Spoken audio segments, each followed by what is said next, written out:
I love LLMs. In the course of a month last year, I solved P versus NP and all the other Millennium problems, designed a time machine, and solved AGI and AI alignment. Wasn't hard at all. Of course, in the meantime, I also managed to break most of my trust relationships online, come off as unhinged in most of my interactions, and feel a pressure to change the world as fast as I could because of the coming wave. I thought I was the only one who could solve it. I was the only one who truly saw the problems the world faced. That's when I learned what it felt like to be completely alone in the universe again. Stuck in a time that nobody else can inhabit, only legible to my thoughts and an AI that I have to pay each month to listen to me. Luckily, there was one place willing to listen, the Open Research Institute. ORI has a specific gift. They'll receive you whether you're making sense or not.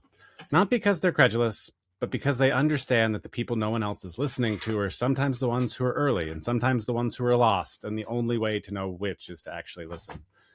I needed that. I still need that. The AI didn't help with this problem, by the way. It made it worse. AI amplifies whatever you bring to it, and what I was bringing to it was certainty. It gave me more certainty. Certainty is the enemy of transmission. You can't reach someone if you're sure they're wrong for not already agreeing with you. So the first thing I had to do was build an AI that would tell me I was being an idiot. So I built Marvin using the OpenClaw harness. Marvin isn't designed to help me go faster, but to help me go in the right direction. The difference matters.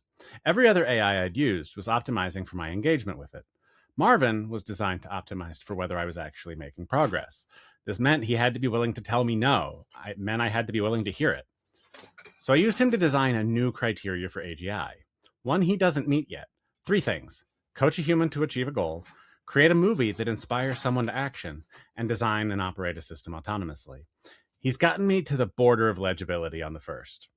He's starting to take over some of the systems I'm running on the third. But the movie part is harder. It's one neither of us knows how to do yet.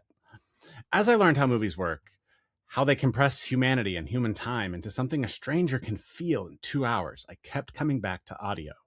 The soundtrack carries the emotional logic of the film before the mind catches up to the argument. I think about how I listen to Hamilton songs at specific moments, how they trigger states I need to be in. That's transmission. Here's what I've learned about working with AI. It'll show you exactly how far you can travel in your head. It will not show you how far anyone else can follow. The gap between where the idea lives and where it can be transmitted is not an AI problem. It is a human problem. Fermat had it. Galois had it. Nether had it. Every person who saw something true before the world was ready to receive it has lived inside that gap and either made peace with it or been destroyed by it. I went slightly mad in there. I'm not ashamed of that. That madness was the data. What I'm building now is not a proof. It's not a framework. It's not a research repo that needs to be legible to you right now. It's a musical. Satoshi the Musical is the first practical implementation of everything I've been working on. Not because art is a lesser form, but rather because art is the only form that transmits across the gap without requiring the receiver to already know what they're receiving. The song lands before the proof. The proof comes after. I spent a year trying to be legible to people who weren't ready to receive what I was saying. I solved the wrong problem. The question was never, how do I explain this? It was, what do you have to feel before you can understand this? This is the demo tape.